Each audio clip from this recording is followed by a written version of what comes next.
grabación. Gracias, Felipe, por estar presente. Y bueno, nos vamos a poner a trabajar un poquito, a ver si podemos presentar este pequeño PowerPoint de bienvenida, que es nada más que un PowerPoint de bienvenida. Las clases las vamos a dar bajo el otro formato, porque en principio es lo que más les gusta, más les convence, y lo que decimos es, bueno, en principio, bienvenidos a Estabilidad 2.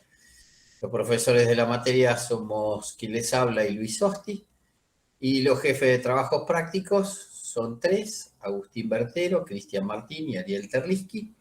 Hoy tuvimos la pérdida lamentable del ingeniero Felipe López Rivarola, del doctor ingeniero Felipe López Rivarola, pero al mismo tiempo tenemos la gran alegría de que se ha convertido en profesor de esta casa de altos estudios. Así que una cosa trae aparejada a la otra. La otra cosa que yo les quería contar, bueno, alguno por ahí la conoce, cuál es la situación de la materia, que es una materia que, a diferencia de Estabilidad 1, la gran diferencia que tiene con Estabilidad 1 es que Estabilidad 2 tiene mucho contenido teórico, pero mucho contenido teórico. Y alguien dirá, bueno, entonces, si tiene tanto contenido teórico, seguramente tiene un poco menos de práctica. No, tiene más práctica que... O sea, no hay ninguna buena noticia desde ese punto de vista, salvo que ustedes van a contar con esta cantidad de colaboradores totalmente dispuestos y entregados a que ustedes disfruten, no aprendan, disfruten esta materia. Porque ese es nuestro verdadero objetivo. Nuestro verdadero objetivo es enseñarles a disfrutar esta materia. Entonces, para hacer eso, lo que podríamos hacer es primero plantear cuáles son los objetivos de la materia. Porque es interesante saber hacia dónde vamos. Vamos hacia tratar de aprender a dimensionar, calculando los desplazamientos para estructuras de barras en régimen elástico y elastoplástico. Y alguien dice, bueno, pero lo complicó, porque lo de elástico lo puedo llegar, ni lo de elástico ni lo de elastoplástico, no se importa. Lo que le interesa a ustedes es que vamos a tratar de aprender a calcular esas estructuras de barra. Quizás lo más interesante es que vamos a intentar aprender a pensar como ingenieros. Es decir, nos van a dar un conjunto de conocimientos y nosotros vamos a tener que desarrollar la capacidad de, con ese conjunto de conocimientos, aprender cómo resolver diferentes tipos de problemas, que muchas veces son iguales, pero a uno le cuesta descubrir que son exactamente iguales. Y entonces, cuando decimos aprender a pensar como ingenieros, definamos ingeniería. ¿Qué es ingeniería? A mí, de todas las frases que encontré, esta es la que quizás más me llama la atención. Hay muchas frases, pero dice que ingeniería no es más que el arte de tomar una serie de decisiones importantes. Yo tengo que hacer una ruta y tengo que saber si, frente a una obstrucción que tengo en la montaña, construyo un puente o un túnel. Y no son decisiones menores. Para eso requiero gran experiencia. Dado un conjunto de datos inciertos e incompletos, quizás uno de los errores conceptuales que tenemos cuando nosotros pensamos la ingeniería es que esta es una ciencia exacta. No, lo que nos pasa es que nosotros manejamos un conjunto de datos, de los cuales muchos de ellos son inciertos. Sobre la base de esos datos, sobre esos datos incompletos, tenemos que tomar decisiones, lo cual nos deja siempre en alguna medida a descubierto. Pero bueno, el objetivo, el fin, es obtener para un cierto problema aquellas entre las posibles soluciones la que funcione de manera más satisfactoriamente. Eso es ingeniería. El gran privilegio que, a mi modo de ver, tienen los ingenieros es que somos los artífices de transformar los recursos, y eso me parece interesante, ver ese aspecto social que nosotros tenemos, ¿no? Quizás muchas veces no lo pensamos de esa manera. Somos nosotros los que le cambiamos la calidad de vida a la gente. Porque yo, cuando abro una canilla, sale agua potable y todo lo que está detrás todo lo que está detrás de esa salida de agua potable es ingeniería pura. Ahora, nosotros vamos a estudiar de toda la ingeniería una estructura. ¿Qué es una estructura? Bueno, es un sólido, con capacidades de trasladar acciones desde un punto determinado hacia otro punto. Y entonces, por ahí, para los que primera vez tienen la oportunidad de cursar esta materia, sería muy interesante que alguien les diga dónde está la materia en el marco general de la carrera. Y les propongo eso, tratar de hacer una ubicación de la materia, y la materia se suma como una de las materias de la mecánica del sólido. Habíamos dicho que la estructura era un sólido. Entonces lo que tengo que ver es la mecánica, el comportamiento de ese sólido. Para poder estudiar el comportamiento de este sólido, como el contenido que hay que desarrollar es muy profuso, lo que hicimos fue, bueno, dividir ese contenido en varios pedacitos o bloques que muchas veces los nombres no son del todo felices porque, por ejemplo, ustedes ya estudiaron estabilidad 1 y quizás la palabra más ajustada a lo que es la estabilidad 1 es estudiar de la física la estática. ¿Qué es la estática? Bueno, nosotros estudiaron fuerzas, reacciones de vínculo externo e interno, determinaron cómo variaban esos esfuerzos internos a lo largo de la barra y le dieron el nombre de representación de las solicitaciones características y ahí trazaron los diagramas. También aprendieron a calcular desplazamientos rígidos, todo eso en un marco de sistemas isostáticos.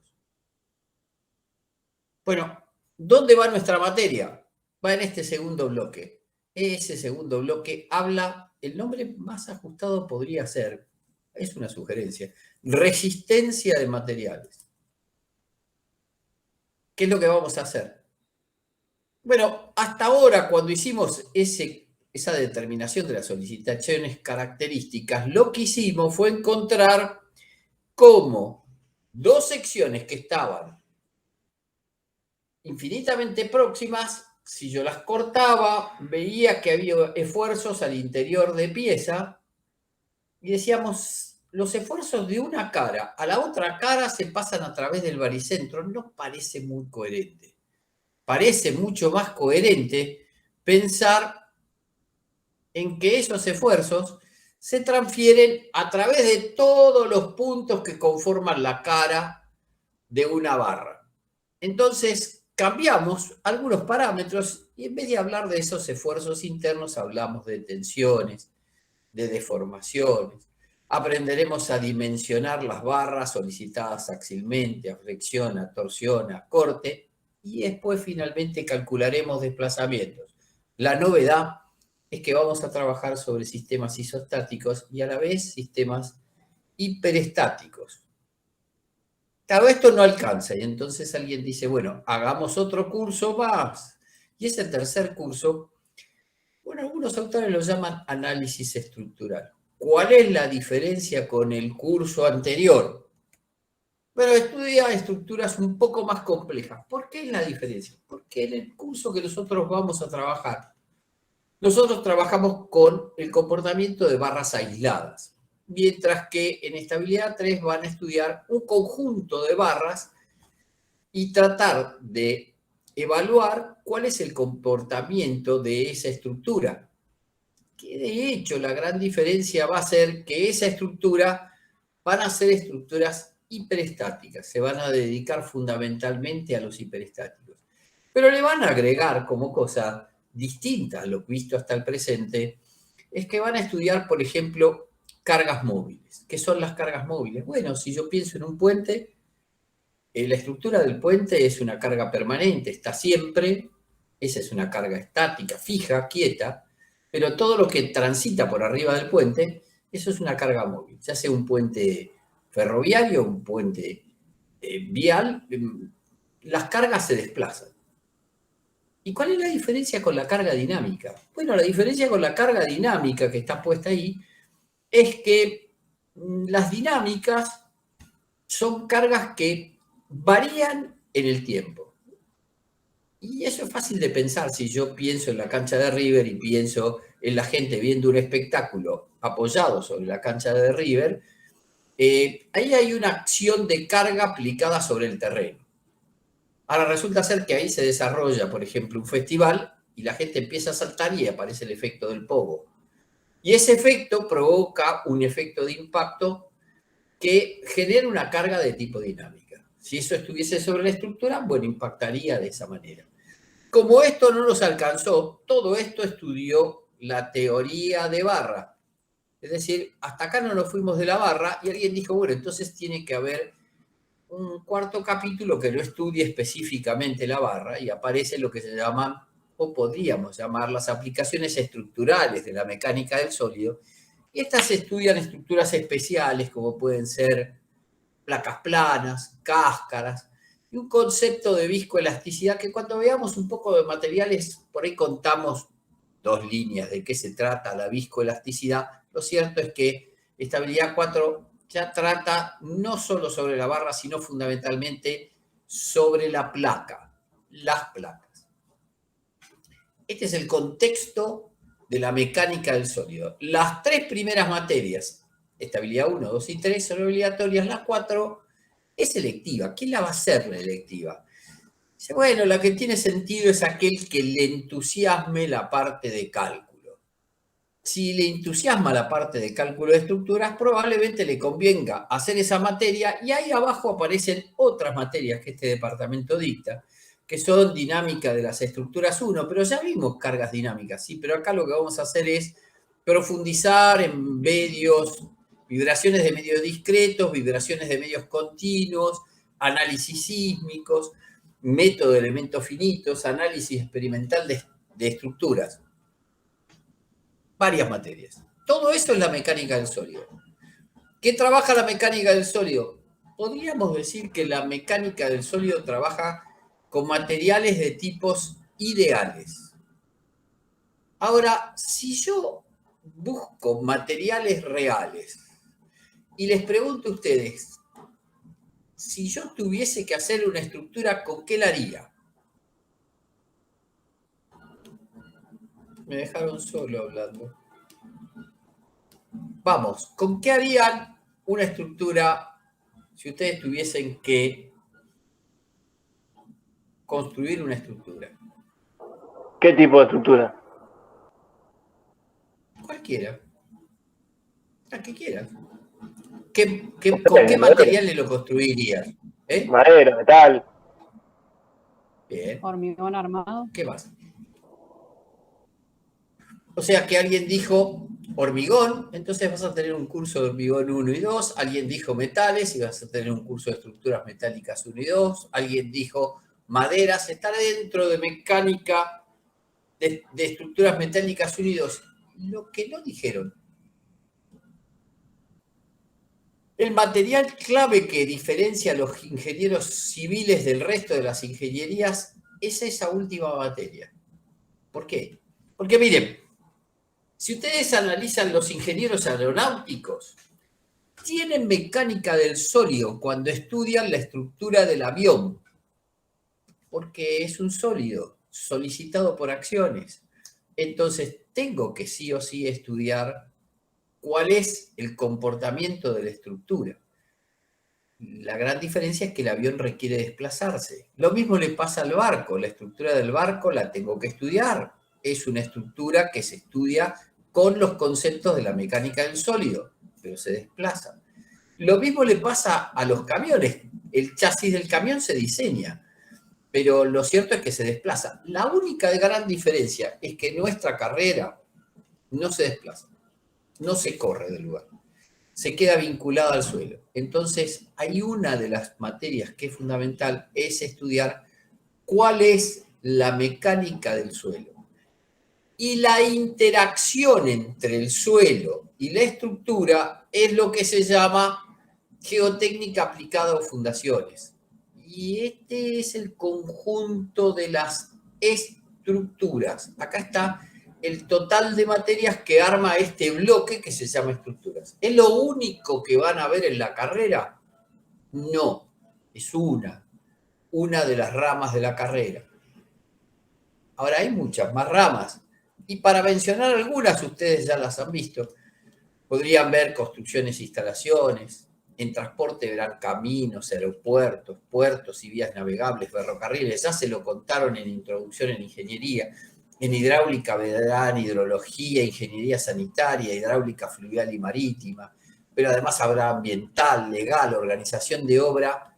Bueno, ese es el abanico general de la carrera. Lo nuestro es un pedacito que se llama estructuras. Dentro de ese pedacito hay una materia que se llama resistencia de materiales.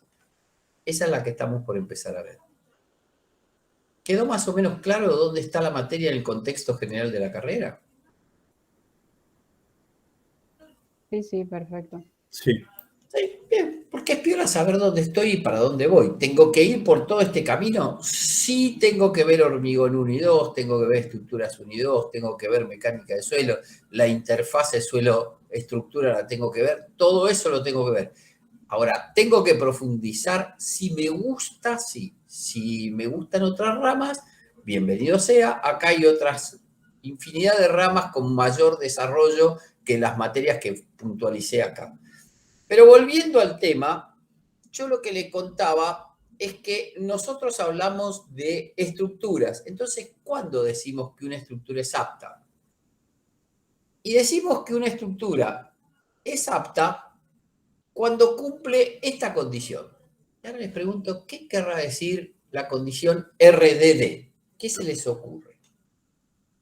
Juguemos, disfruten de charlar, porque a mí me interesa escucharlos. Si ustedes pueden participar, me parece más interesante. Yo no los veo, así que... R me suena o podría tratarse de resistencia. Bien, me gusta.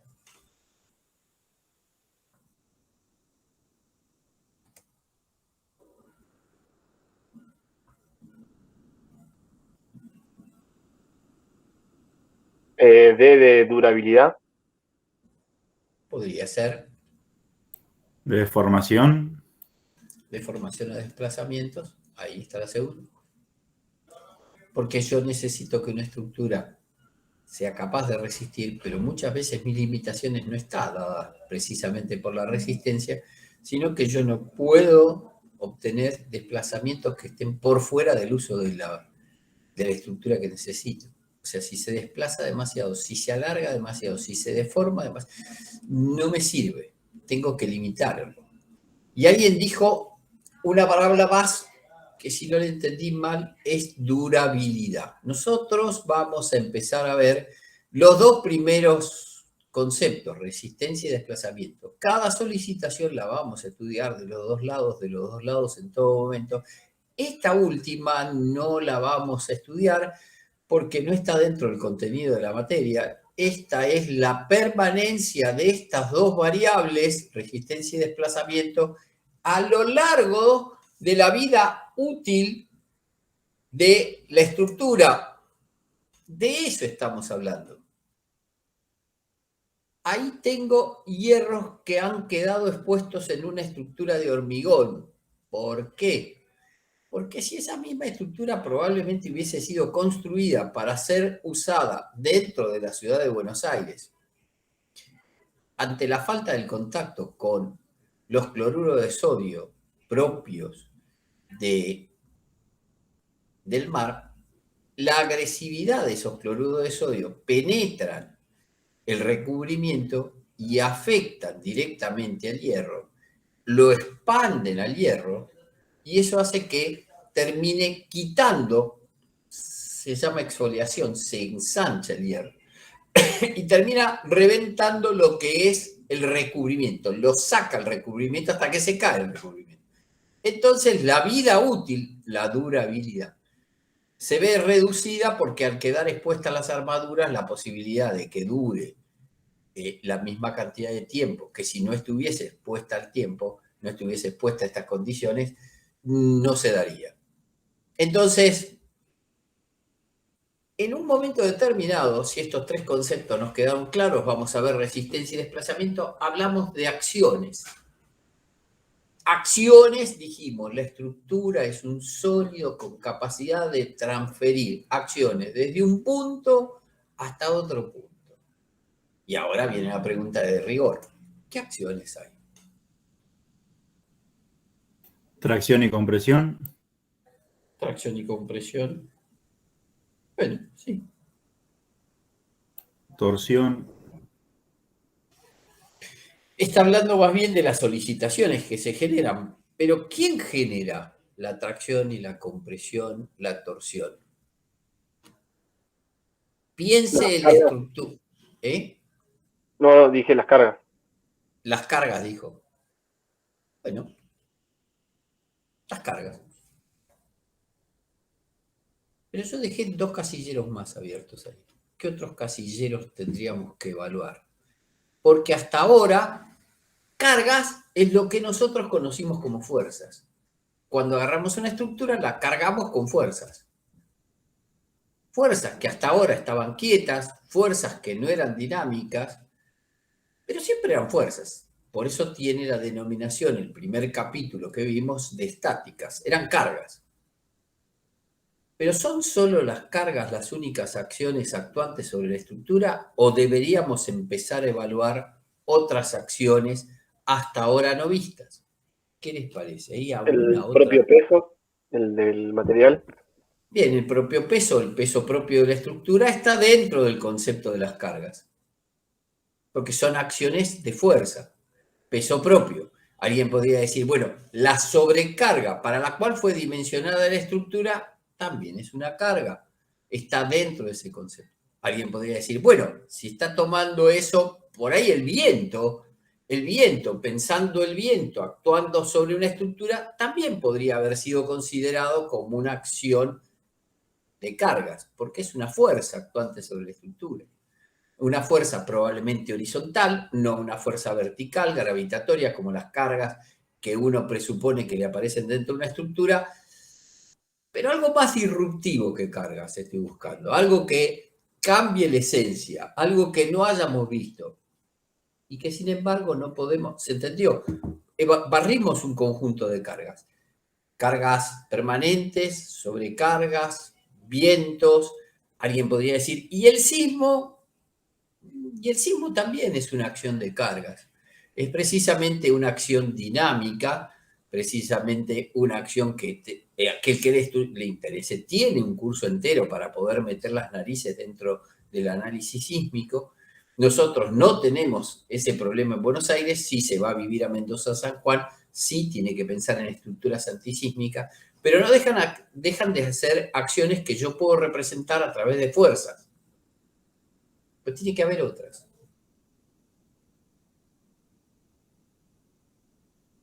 Miren, esta es una acción que yo no puedo dejar de considerar. Si aparecen temperaturas, probablemente, si la estructura es libre, bueno, dilatará libremente.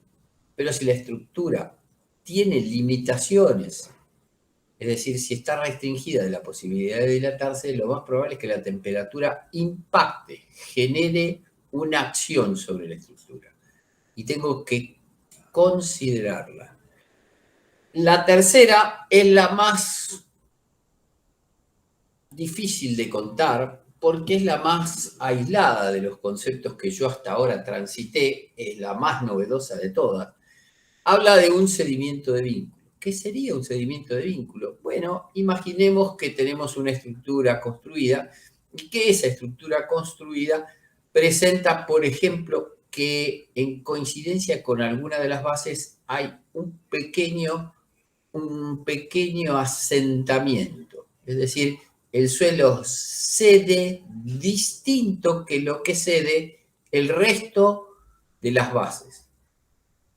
La base es la estructura de transición entre la estructura y el vínculo con el suelo. ¿Qué pasa si uno de esos elementos cede? Bueno, repercute porque las cargas siguen estando desde la estructura.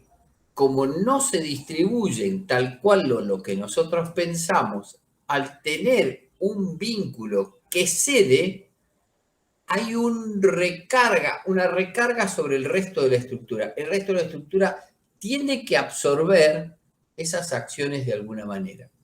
Y entonces tenemos que ver esos sedimentos de vínculo. Bueno, un poco vamos a contarlos esto y probablemente el curso que sigue va a profundizar más sobre este tema en particular. Hasta acá nos pudimos entender, ¿fui claro? Hecha esta presentación, vamos ahora a transitar la primera parte, la primera unidad y el primer desarrollo. Pero me parecía que esto lo podíamos contar a través de esta herramienta. ¿Alguna duda? Entonces, comencemos a transitar por acá, que es lo que queremos ver hoy, y a ver si eso nos permite ver un poquito lo que vamos a comenzar a estudiar hoy. ¿Qué vamos a estudiar hoy? Bueno, vamos a empezar a estudiar tensiones. Ustedes recuerden, esta cátedra tiene una suerte de consigna que dice, nosotros respondemos desde 2 más 2 en adelante. O sea, no hay preguntas que nosotros no estemos dispuestos a responder, y si alguno llegase a decirle, usted lo debería saber, me llama, me avisa y yo lo reto. Porque usted no tiene obligación de saber.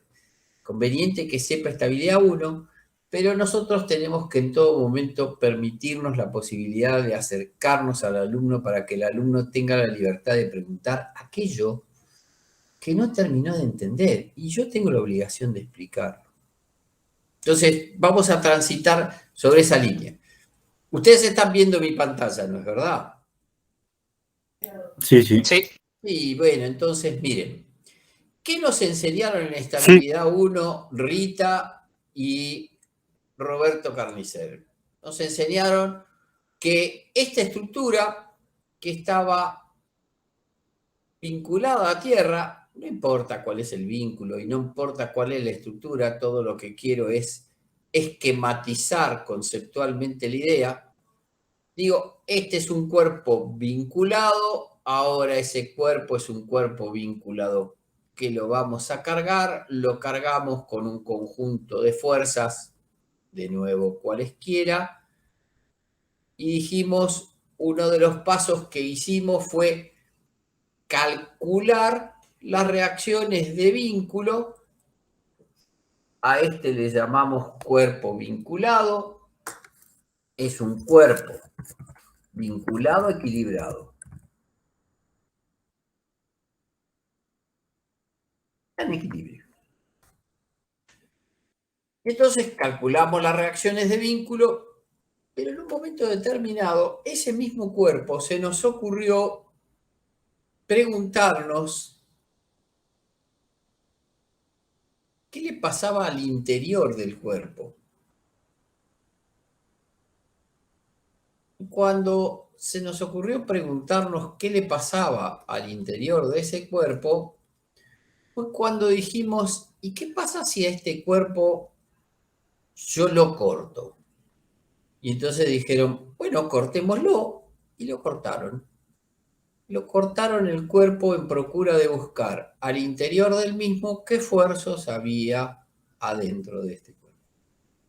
No les sé decir con qué nomenclatura utilizaron, pero digamos, le podemos poner parte 1, parte 2, las dos partes que, producto de ese plano de corte, nos aparece dividida la estructura. Y si ahora pudiese separarlas, al separar esas dos estructuras, aparecería algo más o menos así. Dice, acá separo la estructura y me encuentro con una parte de la estructura a la cual hemos dado en llamar parte 1. Y acá aparecería una de las fuerzas, que es la fuerza P sub I. Y por acá, si ustedes quieren, para poder ver esa rebanada, la roto hacia atrás y digo, acá está la parte 2 para que se vea la cara 2. Y dice, ese par aparece dibujado hacia atrás, es el MJ. Esto está vinculado, sí señor, sí, no ha perdido ningún vínculo.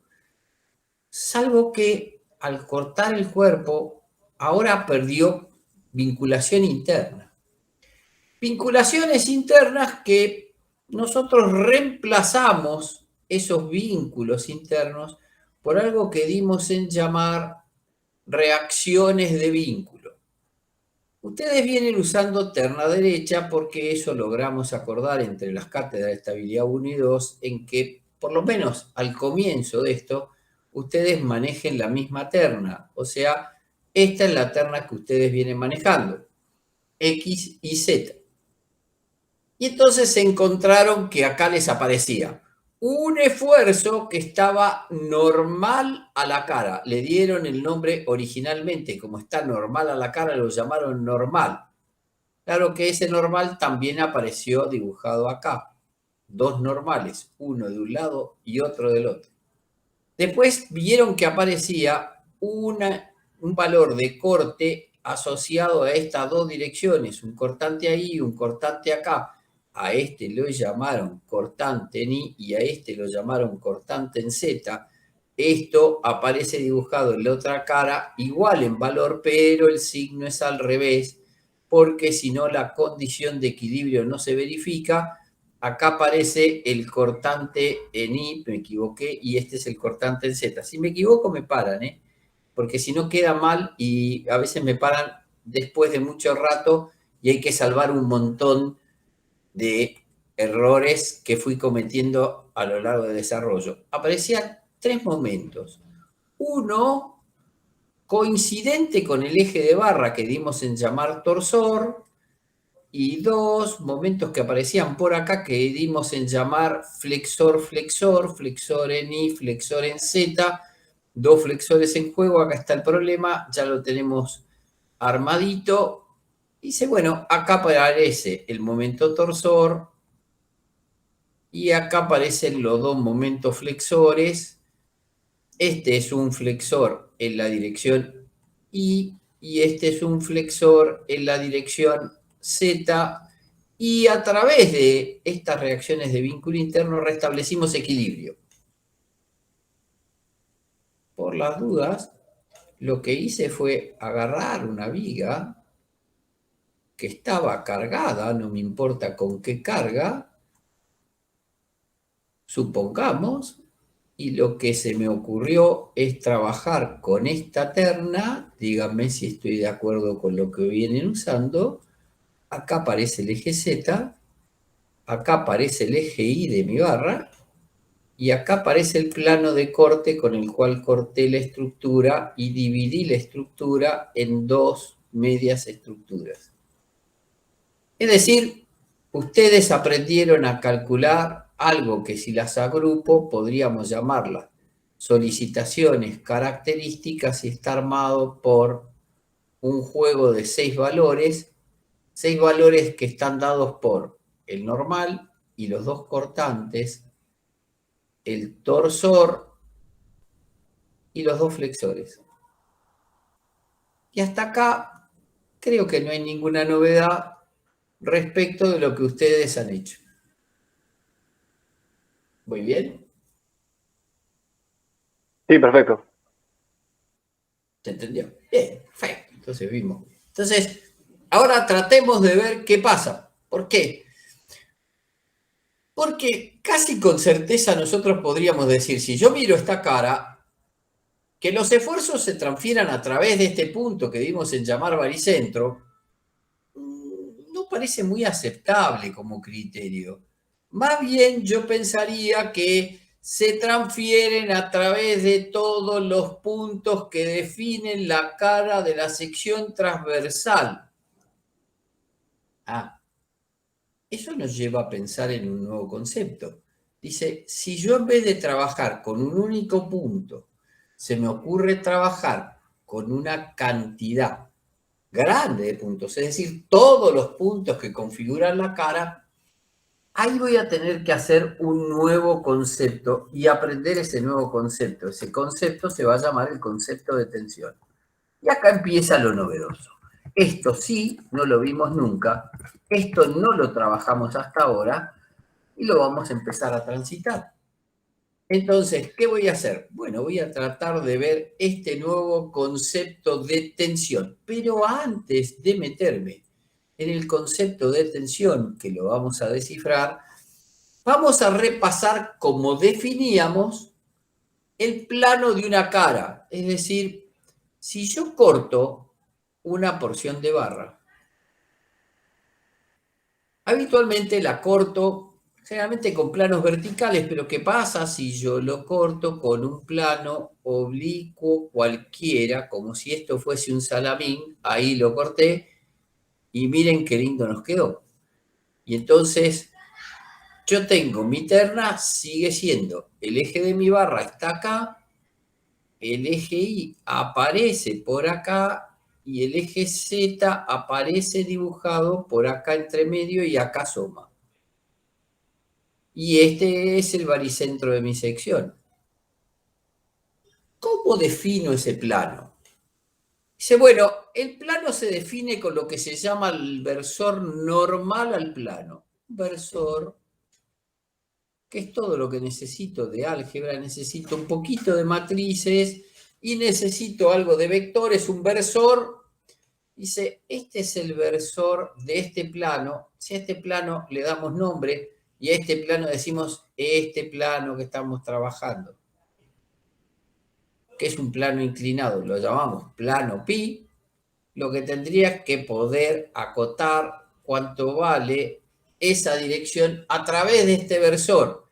Es decir, lo que nos interesaría es saber qué ángulo forma ese versor con la dirección X, alfa, qué ángulo forma con la dirección Y, beta, qué ángulo forma con la dirección Z,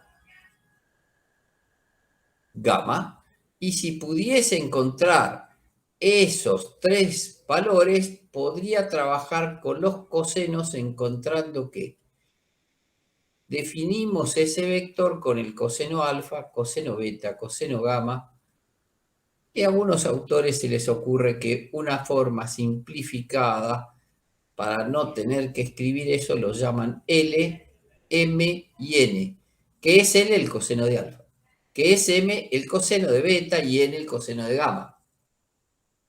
Solo resta recordar que como es un versor, ¿qué nos tendría que pasar?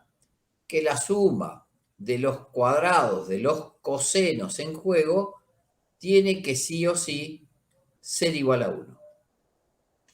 No creo que tenga mayor dificultad. De ahí nos apareció acotado y definido ese versor. Entonces, dicho esto, volvamos a nuestro plano de corte. Ahora quiero ver cómo puedo pasar a jugar con mi sección. Digo, bueno, yo corté con este plano. En realidad con un plano que era, por ejemplo, vertical. Era un plano perpendicular a la dirección del eje X. Ahí está. Por acá estaba mi fuerza. Traigo una de las partes, traigo la parte 1, porque con esta me alcanza. Lo que le pasa a la parte 2 es igual que lo que le pasa a la parte 1, pero con esta me ayudo a poder visualizar el problema.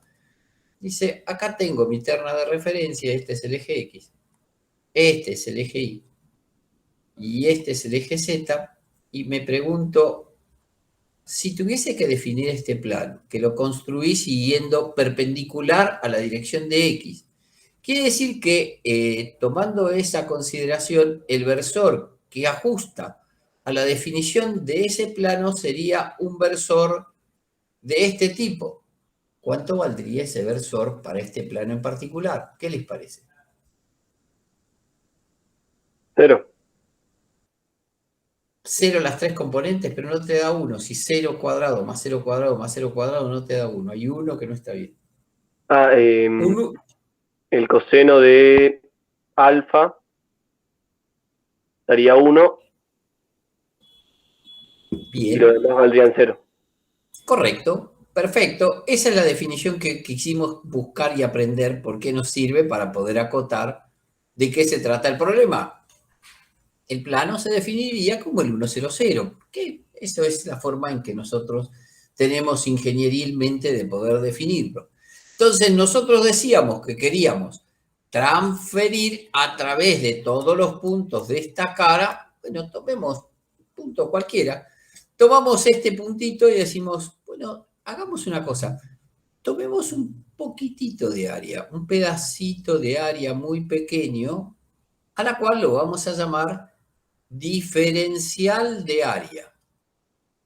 ¿Sí? Una porción muy pequeña de área. Y ahora vengo y miro en retrospectiva qué tenía acá arriba. Dice, pero acá tenía un montón de fuerzas, un montón de pares. Dice, bueno, en este diferencial de área, de todo ese conjunto, va a actuar una fuerza que no tengo la menor idea para qué lado va. Lo que sí podría afirmarle que como yo tomé un área muy pequeñita, sobre esa área muy pequeñita no va a actuar una fuerza muy grandota, sino que al revés, va a actuar una fuerza muy pequeña. Entonces la fuerza que actúa es un diferencial de fuerza. Y a alguien se le ocurrió pensar diciendo, bueno, entonces definamos una nueva unidad a la cual le vamos a llamar vector tensión. Acá apareció el nombre de lo que queríamos. Vector tensión.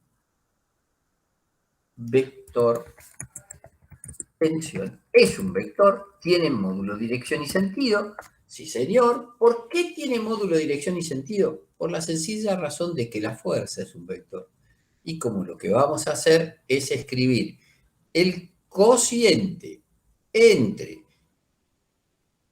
el diferencial de fuerza actuante sobre el diferencial de área, necesariamente estoy dividiendo un vector sobre un escalar, me queda un vector otra vez, y ese vector, bueno, en principio podríamos decir que si a este punto lo llamamos punto A, podríamos suponer, sin que eso nos traiga demasiado problema, de que ese vector es función de las coordenadas de ese punto que nos pusimos a buscar. Las coordenadas serían XA, Y sub A, Z sub A, pero siempre hay algún malvado en la película que dice, perdóneme, pero si usted respeta el punto A, dice, este era el punto A, lo ve en mis manos, ¿no es verdad? ¿Ven mi mano? Dice, este era el punto A. Si yo cambio el plano, pero no cambio el punto, ¿ese vector que usted está definiendo se mantiene o se modifica? Y resulta ser que se modifica. Es decir, ese diferencial de fuerza, a pesar de que yo mantenga el punto, si cambio el plano de corte lo inclino, cualquiera sea la inclinación que le dé, cambia. Puede haber algún caso en que no cambia, pero en la mayoría de los casos cambia. Con lo cual, esto trae otro problema, porque entonces también depende de cuál es el L, de cuál es el M y de cuál es el N sobre el cual actúa. Es decir, ese vector tensión depende de 6 parámetros. A esas magnitudes se las suele llamar magnitudes tensoriales. Depende de las coordenadas del punto, depende del plano que pase por el punto. ¿Mucha preocupación? No, es simplemente saber que está esto de por medio, saber que el vector tensión está asociado a un punto para un plano dado. Si yo pudiese conocer para ese punto, para cualquier plano, a eso lo llamaría conocer el estado de tensión de un punto. Entonces eso sería interesante, porque ¿cuál es la diferencia entre el vector tensión y el estado de tensión? El vector tensión depende de un punto, pero el estado de tensión es, los acentos me cuestan, es conocer los infinitos, claro, depende de tantos planos como se me ocurra hacer pasar, infinitos vectores, tensiones pasantes por el mismo punto. Vectores tensiones asociados a los infinitos planos es conocer los infinitos vectores tensiones asociados a los infinitos planos pasantes por el punto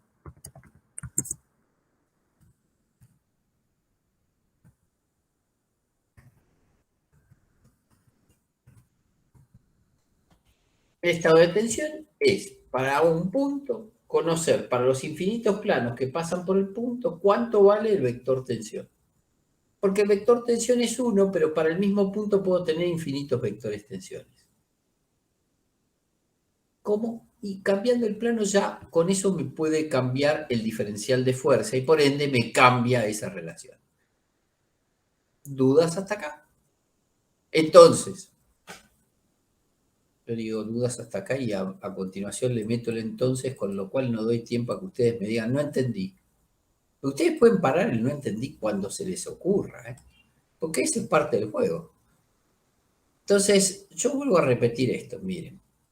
Y ahora vuelvo con la misma figurita de siempre. La figurita nos ayuda a comprender. Les aclaro que todas estas hojitas que yo voy dibujando, se las entrego lo más rápido que pueda, porque si me pongo a comprometerme que la voy a entregar de inmediato, a veces tardo, pero en general no pasa de la semana.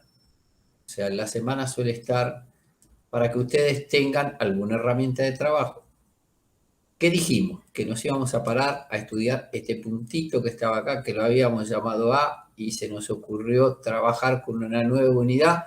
A esto lo llamamos diferencial de A. Y por acá dijimos que había un vector, que no tenemos idea para qué lado va, pero que ahora aprendimos que este era un vector tensión. Y a alguien se le ocurrió decir, bueno, pero si ese es el vector tensión, quiere decir que usted podría descomponer ese vector tensión en una dirección perpendicular a la cara y en otra dirección contenida en la cara. De forma tal de que la suma de estos me tienen que dar el mismo valor que tengo ahí. Dice, bueno, más o menos por acá, más o menos por acá, agrandamos este vector hasta llegar acá, y acá están las dos componentes de este vector. Un vector tensión descompuesto a través de dos componentes claramente identificables. Una es perpendicular a la cara. La vamos a llamar componente de tensión. Esta se va a llamar tensión normal. Tensión normal. ¿Por qué es normal? Porque es normal a la cara. Entonces, esta es la tensión normal. Ahí. Y por acá nos va a aparecer otra, y esta se va a llamar tensión tangencial. Porque es tangente a la cara. Tensión tangencial. La gran diferencia entre la tensión normal y la tensión tangencial, que la tensión normal se define con un solo subíndice, no requiere más. Dice, esto indica el plano al cual está asociado. Mientras que la tensión tangencial también trabaja con esa componente del plano. Entonces, ¿cuál es la diferencia? Sí, tiene razón, no, quizás no hay una gran diferencia.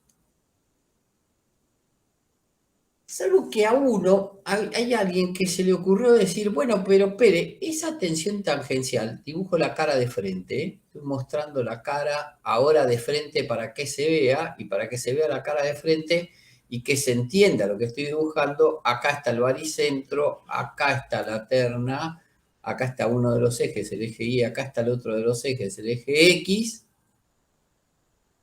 y acá está el diferencial de área que tomé.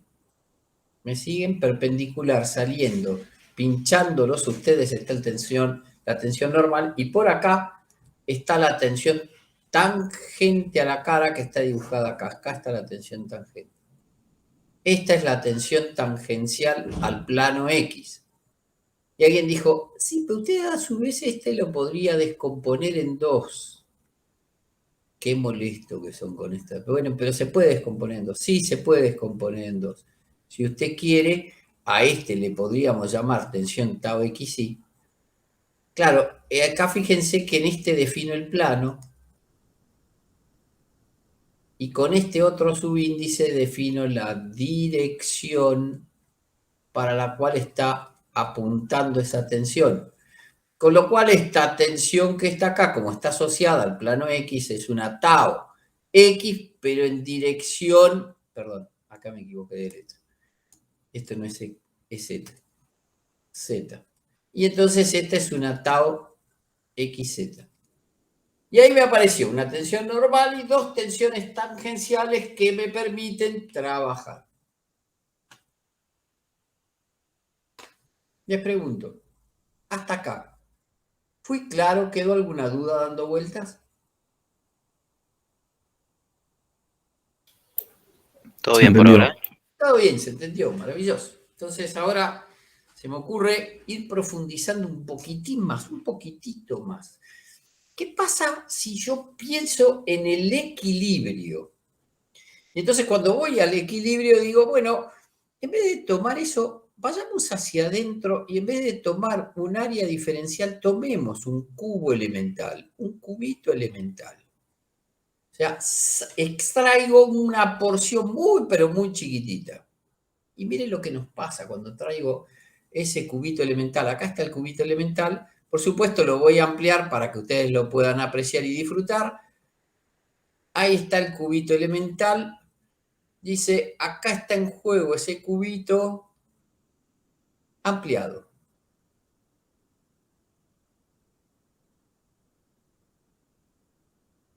El diferencial de área es el que quedó con un rectángulo perfecto. Fíjense, esto es un diferencial de Y y este es un diferencial de Z. ¿Qué pasa si en este caso vamos a trabajar por separados los azules y los amarillos? Y le pongo esa tensión normal. Entonces, yo les pregunto, ¿está en equilibrio? Dice, mire, los equilibrios son solo equilibrio de fuerzas, ingeniero. Ah, bueno, entonces convirtamos a esta tensión normal en una fuerza. Miren cómo convierto la tensión en una fuerza. Ahí la convertí, multipliqué la tensión por la superficie. Y ahora está en equilibrio y dice, no, esto requiere que la cara de atrás aparezca sobre la cara de atrás una tensión que debería ser igual. Esa tensión debería ser sigma X por diferencial Y diferencial Z. Y alguien nos había contado, no hace mucho tiempo, nos dijo, habló de la tracción. Y si ustedes tiran de ese cubo, tiran del cubito ese elemental, ¿qué dirían? ¿Que lo están traccionando o comprimiendo? Traccionando. Bien, esta es una tracción, ¿no? Claramente es una tracción, esto es positivo. Si la tensión normal entra al plano, entra al cubo, es una compresión y eso sería una situación negativa, dice, si el mismo cubito tuviese la misma fuerza, pero estuviese dibujado la tensión normal para la otra dirección, lo que tendría es una compresión. Y creo que no es difícil de aceptar de que si yo pongo esto hacia adentro y pongo esto hacia adentro, lo dibujo ahí para que se vea, si quiere lo traigo hasta el final y lo traigo en punteado, lo meto adentro de la pieza para que se interprete la... Dice, por acá está, dice, acá tengo una sigma X, diferencial de Y, diferencial de Z, y creo que no tiene mayor dificultad entender cuál es el signo en juego, porque está claro que esto es una compresión y es de signo negativo. Las tensiones son normales positivas en tanto y en cuanto salgan de la cara, pero si entran a la cara, son tensiones negativas, tensiones positivas salientes, tensiones negativas entrantes. Sigo construyendo. Digo, ¿y qué pasa si ahora tengo el mismo cubito, pero le pongo una tensión tangencial? Cualquiera de las dos, la que más le guste la podemos poner en juego. Y digo, me quedo pegoteado con el otro, bajemos esta imagen, porque esta imagen la podemos bajar un poquito. Bueno, no se quiso bajar, pero ya la vamos a bajar. Ahí está. Y ahora vuelvo a construir y digo, acá tengo el cubito en juego. Y a ese cubito le aplico una de las dos tensiones. Una tensión que le habíamos aplicado es esta, que la habíamos llamado, si mal no recuerdo, tau. X, la anterior era sigma, esta es una tau. X en dirección de Y, tau XY, ahí está. Pero si yo quiero hablar de equilibrio, tengo que hablar de fuerzas. Siempre recuerden eso. Si hablo de equilibrio de fuerzas, no es de equilibrio de tensiones. Entonces acá aparece diferencial de Y, diferencial de Z. Y ahora les pregunto qué hago para asegurar el equilibrio de este sistema, porque ahora tengo que pensar en asegurar el equilibrio del sistema. ¿Qué les parece que debería hacer?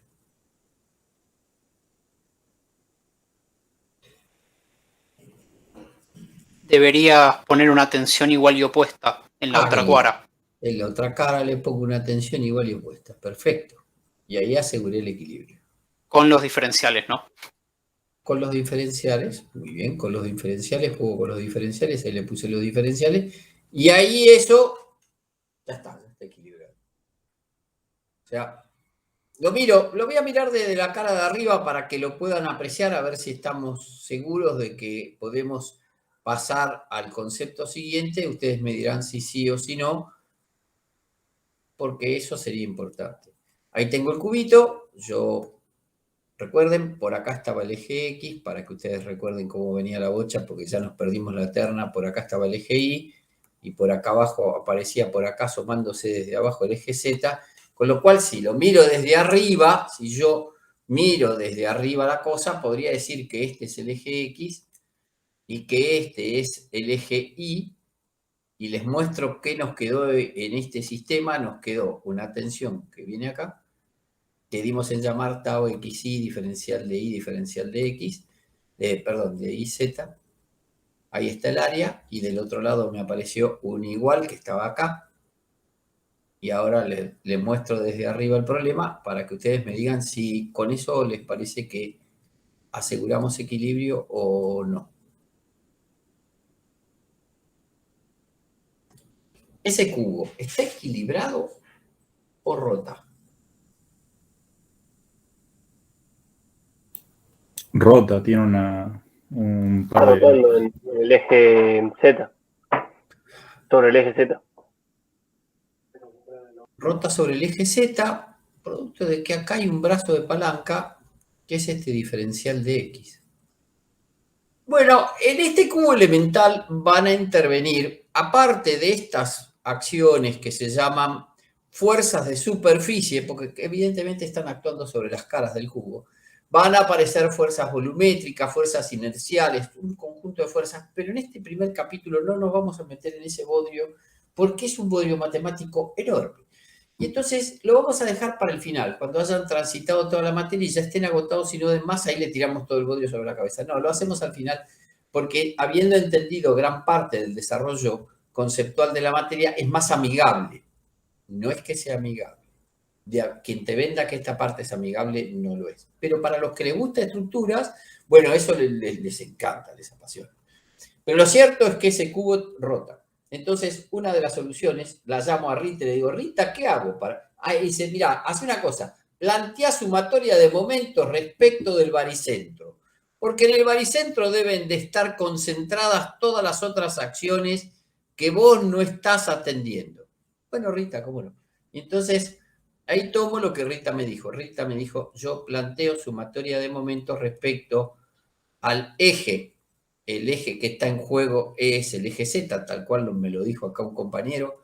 Dijo que lo que tenía que trabajar era con el eje, con el eje Y, este es el Y, con el eje Z. Esto lo podríamos achicar un poquito para que no sea tan pelmazo y mejorove tanto la cosa. Lo tiramos un poquito para arriba, ahí, y ahí lo dejamos. Y entonces lo que digo es que voy a plantear respecto del baricentro en la dirección del eje faltante, que sería el eje Z. Y entonces me encuentro con que tengo una tau xy, permítanme que no lleve los colores por el hecho de simplificar el desarrollo por diferencial de y, diferencial de z. Y como estoy planteando cuplas, acá me aparece que respecto de baricentro esa distancia es diferencial de x sobre 2 y del otro lado me aparece otra que vuelve a girar con sentido positivo, tau xy, diferencial de y, diferencial de z por diferencial de x sobre 2. Y acá no puedo asegurar equilibrio. Y entonces dijo alguien, bueno, a mí se me ocurre que lo que usted tendría que hacer es ponerle una cupla igual y contraria. Porque si usted le pone una cupla igual y contraria en las dos caras que faltan, ahí probablemente pueda asegurar el equilibrio. Ah, le tengo que poner una cupla acá, pero igual y contraria a la anterior, acá. Ahí está, igual y contraria a la anterior. Entonces, esta, según lo que aprendimos hoy en el corto tiempo que tenemos de transición, esto es un plano Y, sí señor, es un plano Y, de dirección X, sí señor, y actúa sobre una cara, y esta cara es un diferencial de X, y esta cara en altura es un diferencial de Z, diferencial de X, diferencial de Z, y entonces, como son cuplas contrarias, tenemos que hacer que roten al revés, las ponemos para que roten al revés y le ponemos nombre, y esto es una tau y X, cualquiera, adelante y atrás, tengo el mismo nombre, diferencial de X, diferencial de Z, y acá adelante también tengo el mismo término, tau y X, diferencial de X, diferencial de Z, ya lo tengo, casi lo tengo dominado. Salvo que giran al revés. Ah, si giran al revés, entonces arranquemos con menos tau y x que multiplica diferencial de x, diferencial de z, que es el área. Pero ahora la altura, esta altura que va desde acá hasta acá, ahí, eso es un diferencial de y sobre 2. Dice por diferencial de y sobre 2. Y se repite con la de abajo, también es la misma expresión, tau y x, que multiplica a un diferencial de x o un diferencial de z, pero a su vez por un diferencial de y sobre 2. Y todo esto ahora sí podría asegurar el equilibrio. Y esto es igual a 0. Con lo cual, si miran y repasan, acá me apareció diferencial x y z, ¿qué sería? Si yo multiplico diferencial de x por diferencial de y por diferencial de z, ¿qué tendría? El volumen del cubo. El volumen del cubo. Dice, bueno, tengo el volumen del cubo. En la primera de las expresiones, el volumen del cubo. En la segunda de las expresiones, dice, bueno, los podríamos simplificar. Sí, lo podemos simplificar. Podemos simplificar esto, esto, esto y esto lo podemos simplificar y encontrarme que el resultado de esta ecuación dice que tau x y es igual a tau y x. Y acá encontramos una cosa que no lo habíamos podido pensar jamás antes, si no fuese por esta pequeña deducción que hemos hecho. Hemos encontrado que estos dos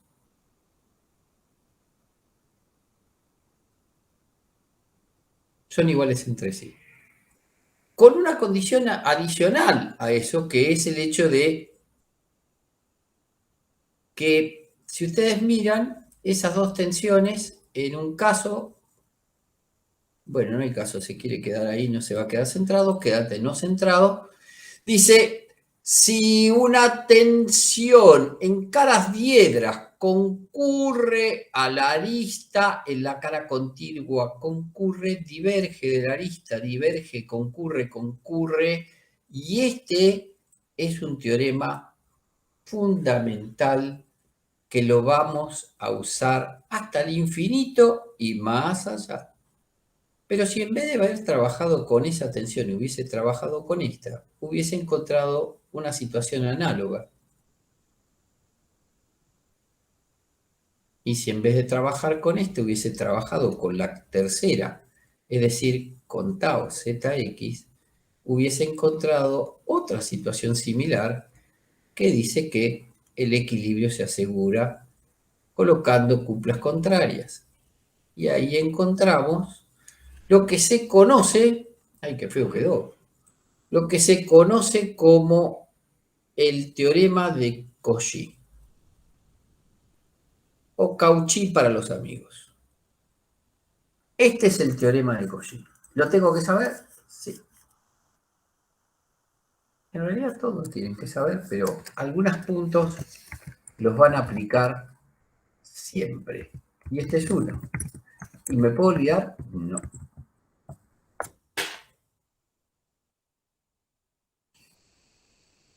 ¿Dudas?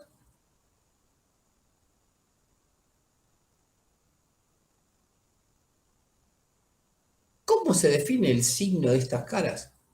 Dice, bueno, es muy simple. Bueno, no es tan simple como el anterior, pero no deja de ser simple.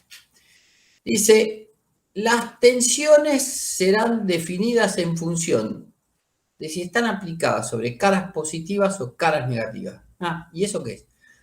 Dice, mire, cara positiva es toda aquella cara que su versor, el versor siempre saliente de la cara, coincida con la dirección del eje. Fíjense esta cara que estoy sombreando con, o remarcando con el cursor. Esta cara tiene un versor saliente.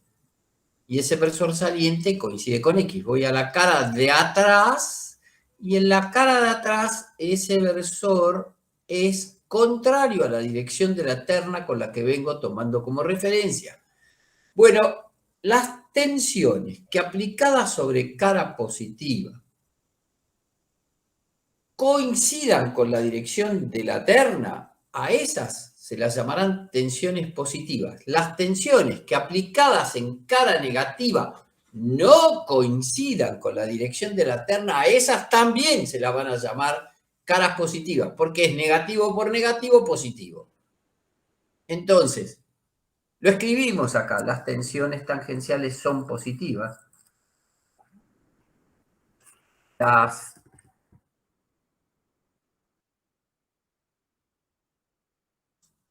la minúscula, no, la minúscula. Las tensiones, ahora lo corro, tensiones tangenciales son positivas si actuando sobre caras,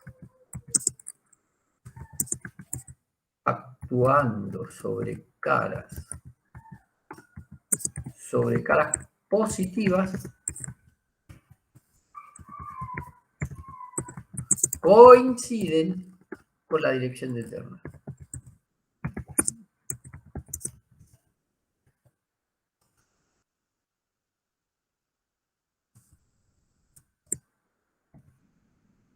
O viceversa. Sí. Si estoy en cara negativa y no coincide, también es positivo. Este teorema de Cauchy lo vamos a poner por acá arriba. Y ahí creo que vamos. ¿Dudas?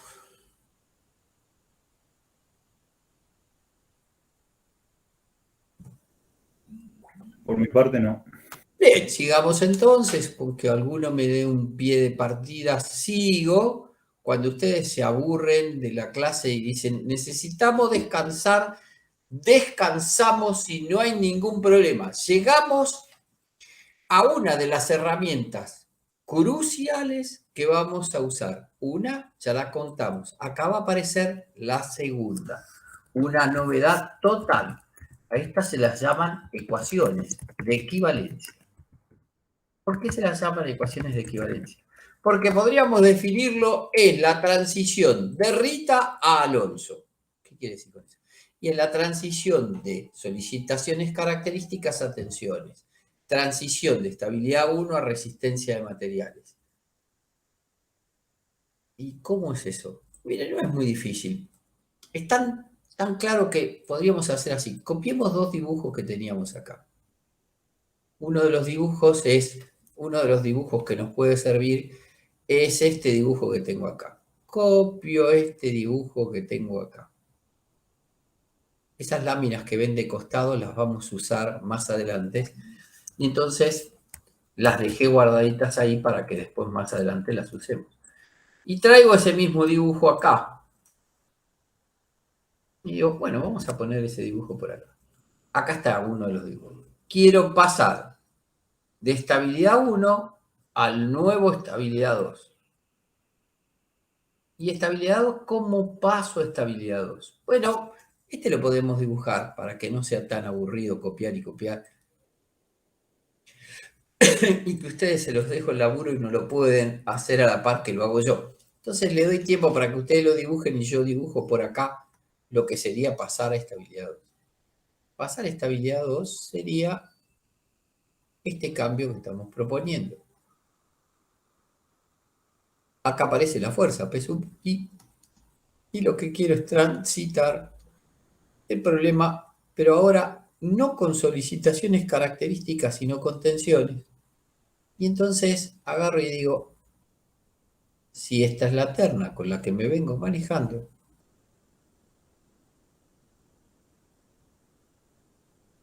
y me paro por acá, y por acá tomo un pedacito de área chiquitita.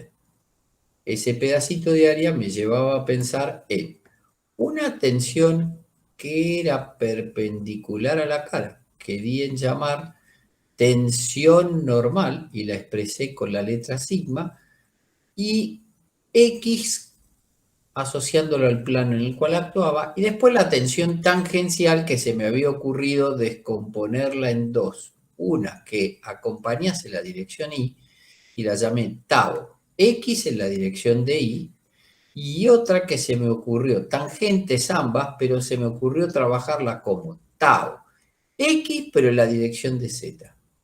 Y yo lo que quiero es encontrar esta igualdad. Si pudiese encontrar esa igualdad, de ahí la palabra equivalencia, bueno, tendría resuelto el problema. Pero no es tan difícil. Porque usted pues la sabe. Sí, puede ser porque yo la sé, pero a ver, vamos a tratar de contarnos qué pasó. Si yo multiplicase, empecemos por la primera. Si yo multiplico la tensión sigma X por el diferencial de área, ¿qué me da sigma X? Una tensión normal, una tensión por un área. ¿Qué me da? Una fuerza. Bien, una fuerza. ¿Grande o pequeña? Pequeño. ¿De qué dirección? Normal, diferencial de área. Tau. Me perdí con lo normal y con tau, el tau me desconcentró por completo. ¿De qué dirección es esta fuerza? Sigma X por diferencial de A. ¿En X, en Y o en Z? En X. En X. Si yo preguntase, si yo trato de encontrar una equivalencia entre este sistema y este, ¿qué es lo más parecido que tengo acá a un pedacito de una de estas solicitaciones, tal que esa solicitación represente fuerzas en la dirección del eje de mi barra? La fuerza normal. Bien, podríamos decir que esto no es el total del normal, sino que es un diferencial de normal. Y ahora la pregunta es, ¿y si yo quisiese terminar de agarrar la igualdad entre uno y otro? La forma sería, bueno, en vez de trabajar con ese solo diferencial de área, trabaje con todos los diferenciales de área que configuran la sección transversal. Eso se llama integral. Entonces pongo una integral. Y pongo una integral. Y dice, bueno, al integrarlo, acá apareció la primera de las ecuaciones que da pasaje entre una y otra. Dice, acá está la ecuación de pasaje. Acá puedo aprender cómo pasar de una unidad a otra. ¿Dudas? no hasta acá. Sigo construyendo. Digo, bueno, pero entonces ahora que aprendí que esta por esta me da una fuerza, me pregunto, si yo trabajo con la distancia que va del diferencial de área al eje Y, lo podríamos llamar Z, ¿les parece? Si trabajo con el diferencial de área y la distancia al eje Z, lo podríamos llamar Y. ¿Qué pasa si yo multiplico por Z? O si ustedes quieren, ¿qué pasa si multiplico por Y? Y multiplico una fuerza por una distancia. ¿Qué es una fuerza por una distancia? Un momento. Un momento, muy bien. Qué afilados que han venido hoy. Esto es un momento. Y no es una burla, ¿eh? Está piola que participen. ¿Y es un momento en qué dirección? En el caso que trabajo contra Z, o sea, trabajo con Z, referido a qué eje estoy tomando momento.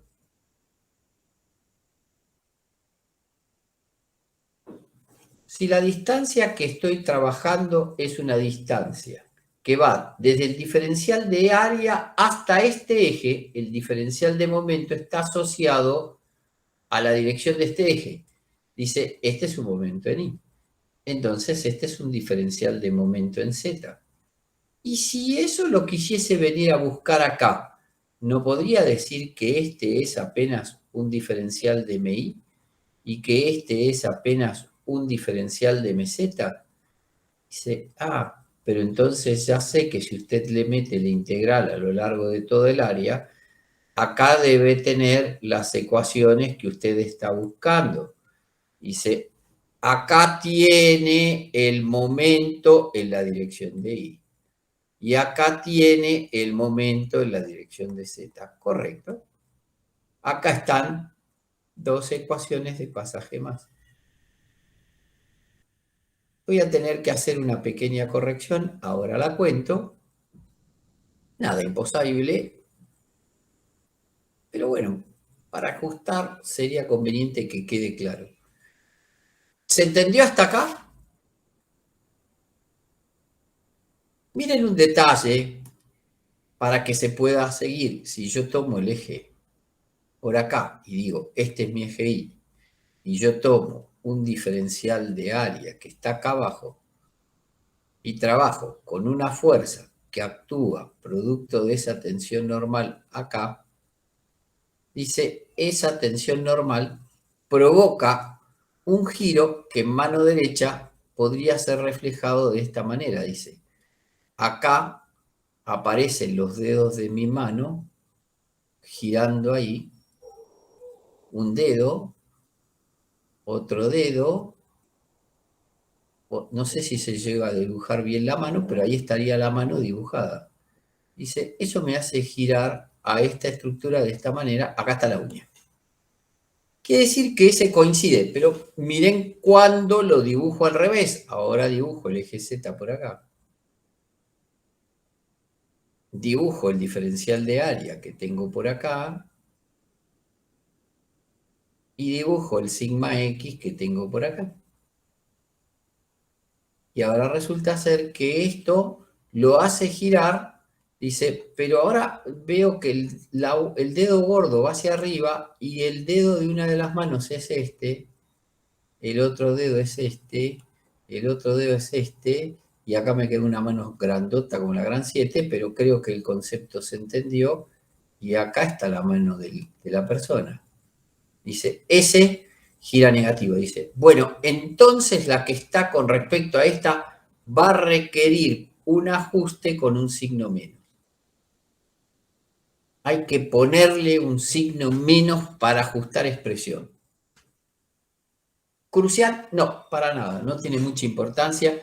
Van a ver que después se va a entender con más claridad. Lo importante no es este signo menos, lo importante son estas expresiones de pasaje.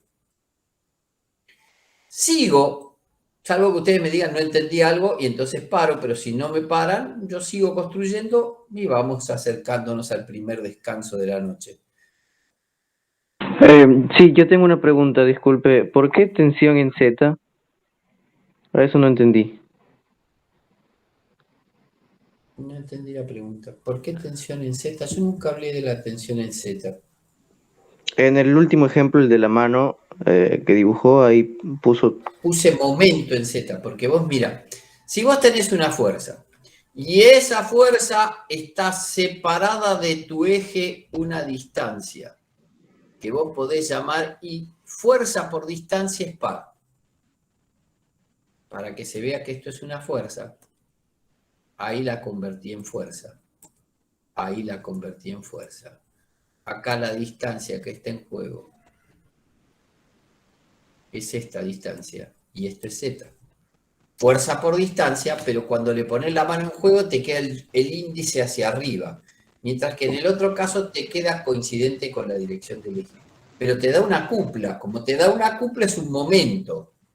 Yo estoy hablando de un momento en Z o un momento en Y. Y claro, pero entonces ese no sería tensión en X por diferencial de área. No, mira, si vos analizás las tensiones en X por el diferencial de área y tratás de ver si esta tensión te da par con respecto al eje Y, y decís no porque es paralela. Y decís, entonces debe dar par respecto al eje Z, no porque lo corta el eje Z. Entonces debe ser esta, no porque esta con respecto al eje Y lo corta y con respecto al Z es paralela. Quiere decir que las tangenciales no te generan flexores. Ok. ¿Fui claro? Porque el problema es mío, no tuyo. No es que vos no me entendés, sino que yo no me explico. Sí, sino que por ahí me confundo tal vez porque como veo que es normal, entonces creí que estaba en X y por eso yo dije tensión en X por diferencial de área por el Y, que es la distancia, da un momento en Z, pero Sí, como da un momento en Z, tensión en Z. Perdón, porque vos decís porque acá le puse tensión en Z, perdón. claro, yo Entiendo que he decía sacado mi ahí termo. es X, claro.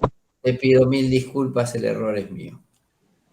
Ah, ok, ok, Es eso me un confundía. error mío. Mil disculpas, yo metí la duda y la confusión, pero fue involuntario. No, no pasa nada, muchas gracias. No, por favor. ¿Puedo en vez de traer todo el dibujo, voy a traer solo una parte del dibujo para que ustedes me entiendan? Voy a traer la segunda parte del dibujo acá y digo, esta parte del dibujo nos va a ayudar a seguir la segunda parte y miren lo que nos pasó en la segunda parte. Dice, esto es X, esto es no, este sí, este es Z. Es como un error al alumno que está tratando de verlo por primera vez en su historia esta materia, se le mete un mundo de un detalle que no hay tal, pero bueno, es un error.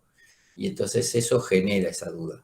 Entonces ahora lo que estoy mirando es la cara de frente y me voy a quedar a trabajar con las dos tensiones tangenciales en juego para ver qué pasa con las tangenciales, si estas dos tangenciales que se llaman tau X en dirección de Y, tau X en dirección de Z, ¿qué me generan? Y la pregunta es, ¿y si yo hago tau X en dirección de y tau X en dirección de Z y la multiplico por la superficie? Evidentemente tengo una fuerza. Dice, es verdad, tengo una fuerza. Tengo una fuerza, pero es una fuerza pequeña. Tengo una fuerza, pero es una fuerza pequeña. ¿En qué direcciones da? Bueno, este evidentemente da en la dirección de Y, este evidentemente da en la dirección de Z. Y si voy a buscar qué cosa se asemeja en las solicitaciones características, ¿qué hay de parecido? Dice, algo que acompañe como fuerza en la dirección de Y, como fuerza en la dirección de Z. Es un diferencial de corte. Dice, esta no es más que un diferencial de corte en y este es un diferencial de corte en Z. Integral de por medio. Podría encontrar la solución al problema, porque acá está la solución. Dice, si integro para todos, dice, acá tengo el cortante en Y Acá tengo el cortante en Z y acá está las dos ecuaciones que necesito usar para poder resolver mi problema. ¿Cuántas tengo? Tengo esa, por acá puedo hasta dividir esto acá, pero va a ser cualquier cosa. Era lo que pensé. Que no iba a ser lo más feliz. Bueno, pero los dejo ahí. Ahí está. Tengo divididas estas y por acá está la división entre medio de estas dos. Finalmente, yo tendría que ver, jugar con distancia, Z con distancia, y para ver qué pasa, porque si yo multiplico fuerzas por distancia, tengo pares, y entonces juego, y digo tau xy, tau xz, pongo los diferenciales de área, ahí está, tengo las fuerzas actuantes en el plano. ¿Qué estoy buscando? Momentos respecto de este eje, que es el eje X, que es el eje de barra. O sea que lo más probable es que esté cerca de un torsor. Tau xy multiplica por z. Y si se fijan, ese lleva un signo menos, porque lo hace girar contrario al x, mientras que el tau xz, este lleva un signo más, y este multiplica por y, por aquello de lo que contamos con los signos. Claro que, si agrego una integral, lo que tengo acá es el momento torsor. Y fue acá como 6 ecuaciones me permiten pasar de un sistema a otro sistema. Y cuéntenme si fui claro con esta explicación. 6 ecuaciones me resolvieron el problema y ahora, antes de hablar de deformaciones, veamos una serie de conclusiones que aparecen acá que se pueden contar muy interesantes con estas 6 ecuaciones. Algunas de las conclusiones es que el normal y los dos momentos flexores generan solo tensiones normales, no generan tensiones tangenciales. O sea que yo ya sé que cuando tenga normal o flexor voy a tener tensiones normales. Bueno, ese será un capítulo de la historia. Cuando estudie el axil, cuando estudie los flexores, voy a tener tensión normal. Cuando estudie el corte o el torsor, voy a tener tensiones tangenciales, pero no voy a tener tensiones normales.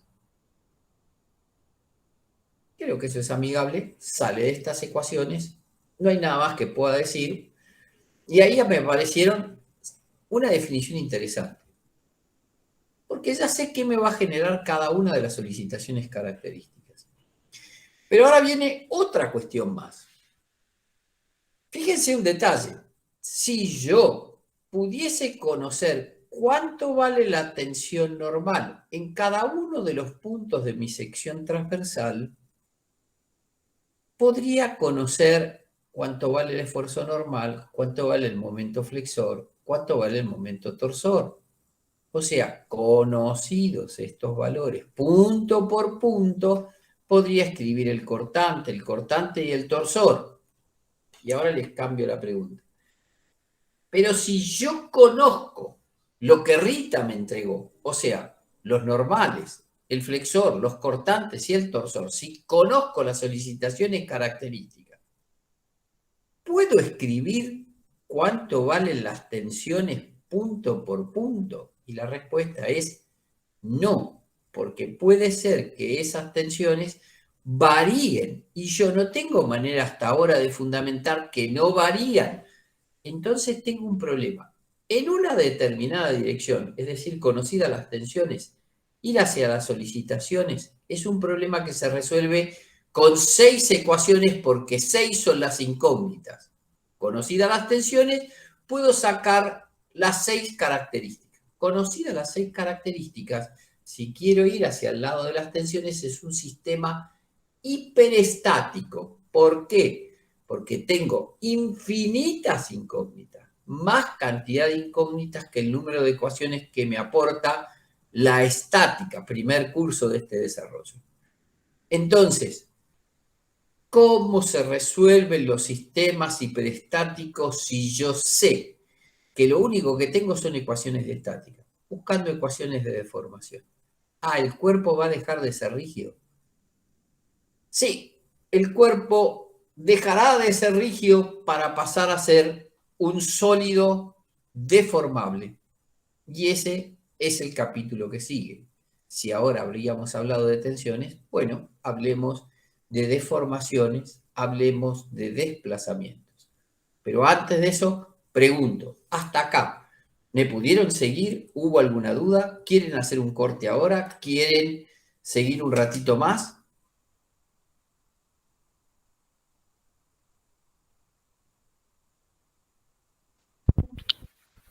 Por mí sigamos un poco más. Sigamos un poco. Si se entendió y se pudo disfrutar y no están agotados, sigamos un poco más y terminamos. Tenemos objetivos claros de lo que tenemos que alcanzar. O sea, tenemos que llegar a ciertos valores para poder dar las herramientas de la teoría. Entonces, si ya tenía eso, había dicho tensiones, veamos deformaciones. ¿Qué hablamos cuando hablamos de deformaciones? Sería muy interesante poder saber qué son las deformaciones. Muy bien, ¿qué son las deformaciones? Bueno, volvamos a la empanada original. Estas ecuaciones de equivalencia, al igual que Cauchy, son dos de las herramientas que ustedes no pueden olvidarse. Las tienen que entender y saber de memoria. Una de las cosas que se pone de manifiesto, que es lo que vamos a intentar este año, a diferencia de otros años, es tratar de poner teoría en el medio. ¿Por qué? Porque precisamente cuando vamos a los finales y les preguntamos, ¿por qué? ¿De dónde sale? No sé. Yo sé aplicar la fórmula, pero el por qué no tengo la menor idea. Y es ahí como rebotan, vienen más o menos bien embalados, pero llegan al final y se pegan contra la pared. ¿Por qué? Porque no saben los por qué de las cosas. O sea, ¿de dónde salió? Y todos van a ver que todos se los vamos a ir contando, todo. Y si ustedes algo no encuentran dónde está el sustento del por qué, deberán preguntar por qué. Porque recuerden, al final, los que preguntamos somos nosotros. Y nos convertimos en alumnos ignorantes del problema con la capacidad de decir si usted sabe o no sabe. Y eso se llama acreditar conocimientos, que es una de las partes que le toca al profesor de cada materia. Acreditar que el alumno sabe o no sabe y los exámenes para su conocimiento. También falta mucho. Eso va a ser en febrero del año que viene. Son orales. Es decir, yo me paro y le digo, ¿qué es? ¿Cuál es la diferencia entre tensión y estado de tensión? Qué sé yo. Bueno, yo espero la semana que viene, es la respuesta que le suelo dar. Sigo. Ahora quiero pensar en deformaciones. Es decir, este cuerpo que era un cuerpo rígido hasta ahora se convirtió en un sólido deformable. Es decir, estas deformaciones van a ser muy pequeñas, pero van a existir. No son despreciables. No, el cuerpo se va a deformar. Producto de estas acciones, este cuerpo va a cambiar su forma. Eso es deformarse. Entonces, ¿qué tengo que hacer? Y tengo que tomar un segmento A, I, B, I en su condición original antes de que aparezcan las acciones, para que una vez que aparezcan esas acciones, ver, por supuesto estoy exagerando para poder presentar la idea, ese cuerpo va a pasar a esta posición. O sea, hay un cambio y ese cambio me interesa conocerlo. ¿Qué hicimos? Bueno, acá lo que estamos haciendo es aceptar que estamos rompiendo la hipótesis del cuerpo rígido para pasar a un sólido deformable. Entonces, esta idea es lo nuevo que estamos haciendo. Rompemos esta hipótesis, la partimos. Esa hipótesis no existe más. Concretamente, ¿qué hacemos? Miren, esta es una viga de hormigón, esquematizada a través de este dibujo. A ver si el dibujo me sale este rectángulo. Ahí está. Es esta viga la que quiero analizar. Y quiero, por supuesto, voy a exagerar, porque si ustedes viesen una viga de hormigón tan deformada como yo la voy a dibujar, ustedes lo que tendrían que hacer, se lo recomiendo como ingeniero con unos 45 años de experiencia, salgan corriendo. Traten de preservar la vida de todos los que puedan, pero salgan corriendo, porque si se deforma tanto, está al borde del colapso. Voy de nuevo. Voy a sacar transitoriamente los recuadradores porque si no me va a volver loco. Esto se deforma. ¿Cómo se deforma? Para abajo. Entonces aparece que la pieza exageradamente aparece deformada, ¿sí? ¿Y es eso lo que yo quiero estudiar? Sí. Quiero estudiar lo que se llamará deformaciones y desplazamientos o desplazamientos inducidos por la deformación. Es decir, si yo miro acá, me trazo pedacitos, fajas finitas de pieza para poder estudiarlas, tomo un conjunto de fajas y para poder interpretar el problema digo, acá abajo, acá, es lo que yo llamé A inicial, B inicial. Y producto de esa deformada, eso se va a cambiar a una cosa más o menos así.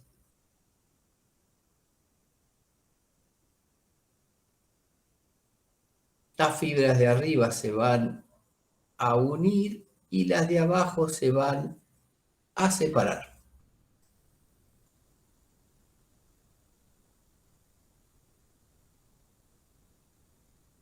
Quiere decir que, exageradamente, el segmento final es este segmento que dibujé acá atrás.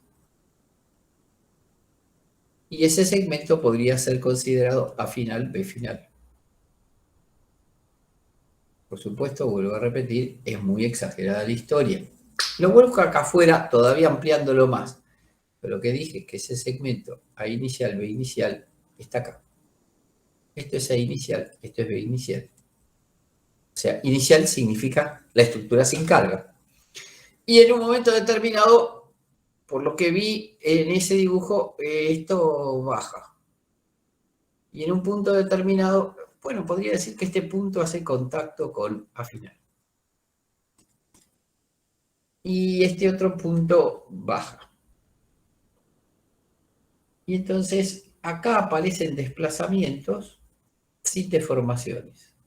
Porque esto es una traslación y ese es un movimiento rígido, traslación rígida. Lo cual no implica que la existencia de esa traslación rígida no traiga asociados desplazamientos al problema. Sí, lo que hice fue presentar una cosa más o menos en esta posición, ahí. No sé si se entiende, es una traslación hasta ahí. Quiere decir que para ajustar un poco más, otra cosa que podría hacer es a esta posición, este no es B final, este es un B'.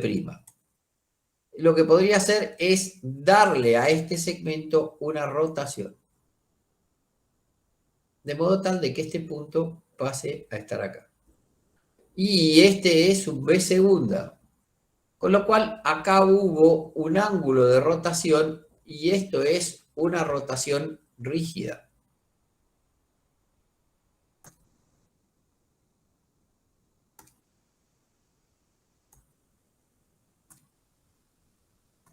Pero lo cierto es que ese segmento, cuando rotó, vino y rotó por acá, cambiemos el color, y hizo esta rotación y vino y hizo esto.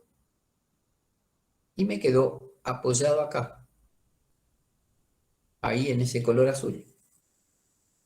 Pero por lo que puedo apreciar, las fibras de arriba se acercaron y las de abajo se alargaron. Con lo cual, este segmento en definitiva, se estiró un poquito más y vino a parar acá. Y esta es la posición final. Pero acá, este segmento, es una deformación. ¿Por qué? Porque cambió la forma. El segmento original tuvo, miren el lápiz este, tuvo un corrimiento de traslación hacia abajo, un corrimiento de rotación, pero a su vez esta punta se estiró, porque las fibras de arriba, esta es la faja elemental, cuando la cargo tiene que bajar, bajar, bajar, bajar y aparece este efecto. Arriba se juntan, abajo se separan. Abajo hay tracción, arriba hay compresión. Si esa es una pieza de hormigón armado, ¿dónde pongo los hierros? Porque el hormigón tiene la capacidad de tomar muy bien a compresión, La tracción, ¿no? pero no tiene capacidad de tomar tracción, porque apenas lo tracciono se fisura. Entonces, ¿dónde pongo los hierros? Porque el hierro en el hormigón armado vino a jugar para hacerse cargo del problema de las tracciones. Abajo o arriba en la viga. Abajo. Abajo, No. claramente. Ahora, si eso fuese un balcón, es decir, si fuese una ménsula, una losa en el balcón, y la carga está en la punta, y yo tengo la ménsula, ¿dónde pongo la armadura? Arriba. Arriba. ¿Por qué? Porque ahora la Porque se ménsula estira arriba. tiende a deformar hacia abajo y arriba las fibras se estiran, arriba requiere de acero. ¿Se va entendiendo? Pues nos vamos todo apuntando hacia las materias finales, dando los sustentos para que las materias finales se puedan entender. ¿En qué consiste el desplazamiento? Bueno, consiste en llegar a esta posición final. ¿Cómo llegué a la posición final? A través de una traslación y de una rotación rígida a la que le tengo que sumar una deformación. Muy bien. Ustedes me tienen que decir si hay algo que no expliqué con claridad. Sigo. Si ustedes no me paran, yo sigo. Sigo la construcción para seguir en un ritmo más o menos aceptable el desarrollo, porque el contenido teórico de esta materia es enorme. Lo cual es, bueno, a veces asusta un poco que sea tan grande. Y en verdad que asusta porque es una materia que requiere esfuerzo. Mi consejo, si ustedes me permiten que les dé un consejo que nadie me lo pidió, es del primer día al último tienen que esforzarse y trabajar, porque caso contrario, donde ustedes en algún momento cedan en el esfuerzo, esta locomotora que no para, se les escapó. Y es difícil subirse al tren con un tren que está en movimiento a gran velocidad. ¿Por qué? Y porque van a ver que vamos a dar contenidos y contenidos con esto de que se los damos despacito, despacito, despacito. A cabo de un rato tienen miles de hojas escritas y uno dice, uy, no se acaba más. No, les quiero contar que no se acaba. Acá está la terna. Y ahora ya aprendí a hablar de fuerzas. Cuando hablé de fuerzas dije, esto es diferencial de I y esto es un diferencial de Z. Me equivoqué. Este es un diferencial de I, este es un diferencial de Z y este es un diferencial de I. Con lo cual, esta área es diferencial I, diferencial Z. Y la pregunta es, si yo tiro de los dos. Imagínense que tuviesen un cubito de goma espuma con dos tapas de madera y tiran de las dos tapas de madera. ¿Qué le pasa al cubito? Y se estira. Se alarga. Se alarga, sí, se alarga. Dice, se alarga para acá adelante. Dice, esto se alarga. Ahí se alarga así. Y no parece incoherente, no. Es que toda la materia es muy linda porque tiene todo coherencia. Pero eso de que todo tiene coherencia también tiene su pro y su contra, porque no hay manera de versear nada, ¿no? Nada lo podés más o menos. No existe el más o menos. Se estira. De los dos lados se estira. O sea, si yo me permito ver ese cuadradito visto desde el ángulo que más me interesa, que podría ser este. A ver si lo puedo mostrar bien acá. Digo, ahí estoy mirando esa cara, no me hizo el recuadro y no me hace el recuadro porque están desactivados recuadradores, pero lo puedo volver a hacer. Y ahora va a ser el recuadro. ¡Ey! ¿Qué hace? Dice, mire, este cuadradito se convirtió en este.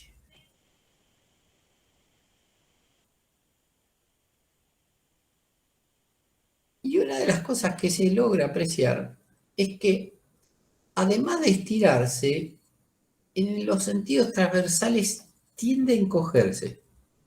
No solo se estira, sino que en los otros sentidos se encoge. Para que seamos claros, cuando hable de deformaciones, voy a asociarme con la terna X y Z, pero en vez de asociarme directamente con la letra X, voy a asociar a la letra X, la letra U. Ahí lo voy a llamar B y a Z lo voy a llamar W para separar. O sea, como las deformaciones son muy pequeñas, le pongo otro nombre y digo, acá se deformó un diferencial de U que no sé cuánto vale. Y acá se deformó un diferencial de U que tampoco sé cuánto vale. Pero puedo asumir que la mitad está para un lado y para el otro, producto de que yo tironeé de ambos lados este problema, porque acá le puse una fuerza acá y una fuerza acá. Me pregunto si esto se entendió o no se entendió, lo expliqué con suficiente claridad. Es simplemente eso, no tiene otra cosa. ¿Se estiró? Sí. ¿Cambiaron los ángulos? No, no se aprecia que los ángulos que eran diedros dejen de ser diedros. Parecería que siguen siendo ángulos rectos en todo momento. Y aparece acá un nuevo concepto nunca visto que se llama deformaciones por unidad de longitud. ¿Sí? Eso se llama, le llamamos deformación específica, pero conceptualmente es una deformación expresada específica o, si lo lleva acento, o deformaciones por unidad de longitud.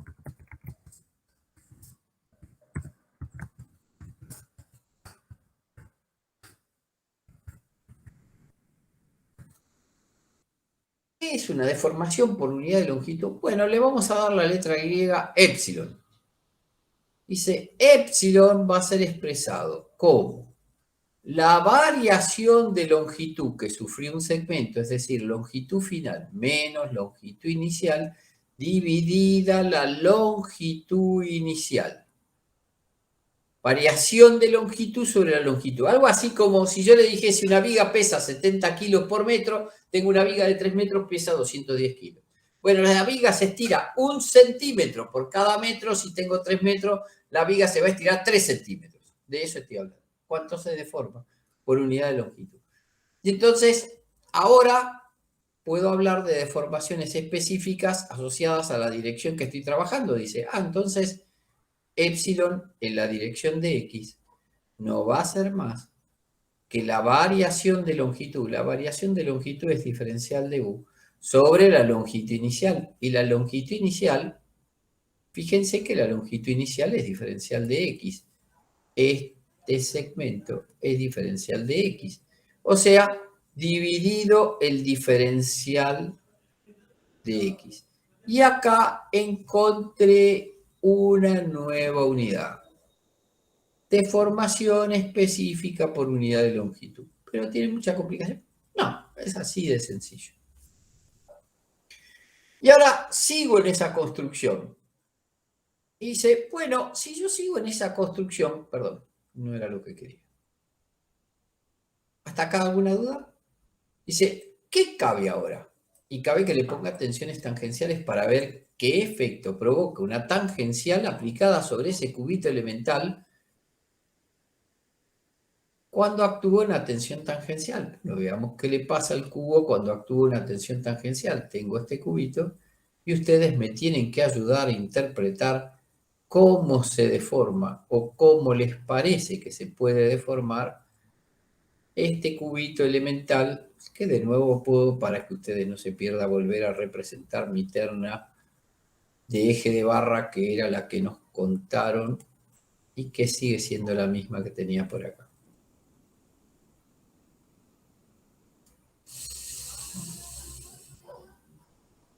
Y ahora cambio la esencia y le pongo una tensión tangencial. Ahí.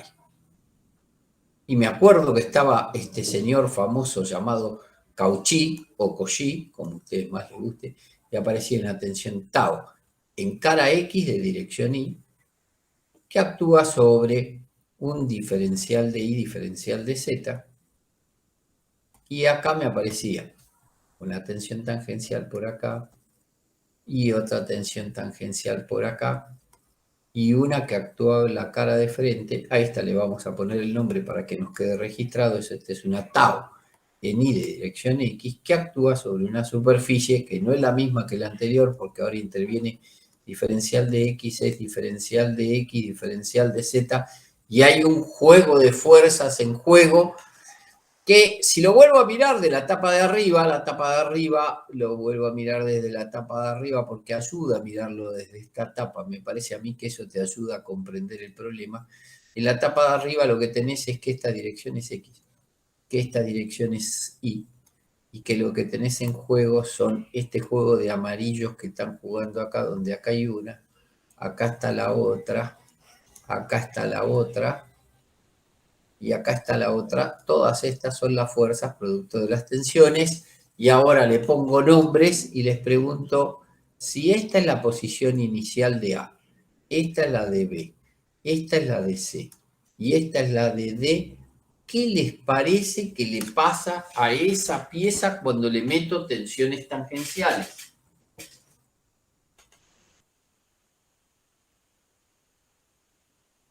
¿Cómo creen que se deforma?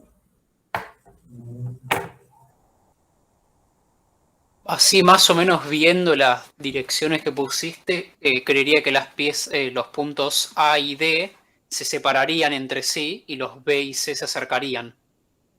Bien. O sea, si yo no interpreté mal, acá agarré una pieza de Mecano. ¿Me están viendo? ¿Me ven la cara? Sí. Sí, sí, sí. Y se ve esta figura. Lo que estoy diciendo es que se aparece inversa con lo que está dibujado porque se invierte, pero la idea es esta. Yo le aplico una tensión en esta cara hacia abajo y en esta hacia arriba y esto hace esto. Le aplico otra tensión y esto hace esto. Lo que estoy haciendo es esto, ¿no es verdad? Porque las tensiones son contenidas en la cara esta, con lo cual se deforma en ese sentido. Pero fíjense un detalle que le pasa a este elemento. Estos lados se estiran cuando aparece esta deformación, o lo único que hay es un cambio de ángulos. Hay un cambio de ángulos nomás. Hay un cambio de ángulos y las barras no se estiran.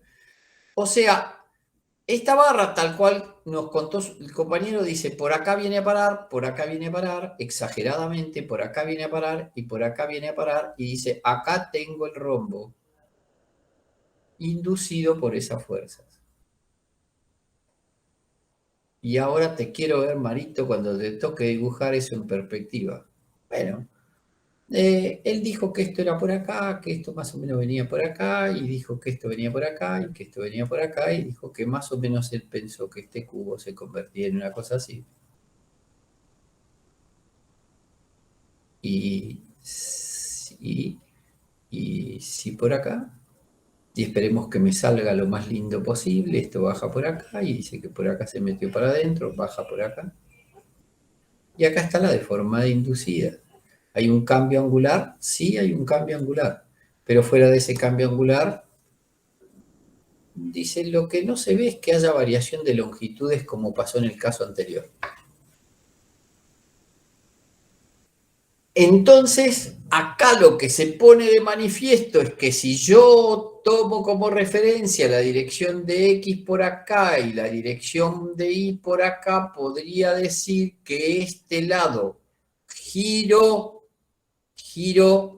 de acá hacia acá y este giro de acá hacia acá, y a eso lo voy a llamar ese cambio angular con la letra gamma. Y ese gamma es la distorsión del ángulo que forma el eje X con el eje Y. Y voy a decir que, bueno, que la mitad está de este lado y que la otra mitad está de este lado. Y entonces escribo lo nuevo de la historia. de nuevo de la historia, es que estos se llaman distorsiones angulares. Distorsiones angulares.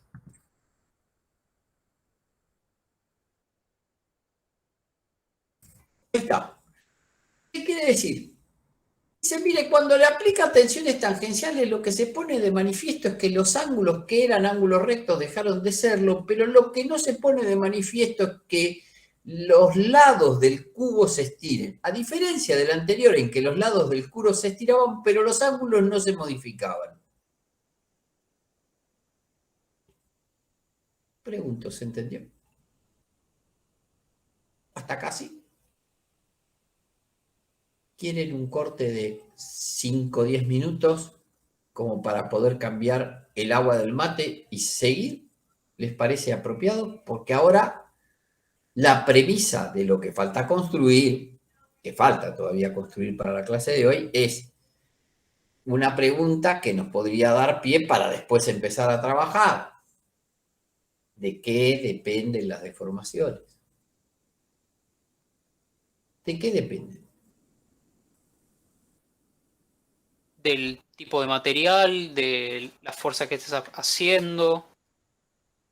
Pie de la fuerza que esté aplicando, o sea, en función de la magnitud de las tensiones que estén en juego, el cubo se deformará más o menos, pero una variable no contemplada hasta ahora es la que acaba de plantear el compañero, dice, depende del material. Bueno, entonces, les propongo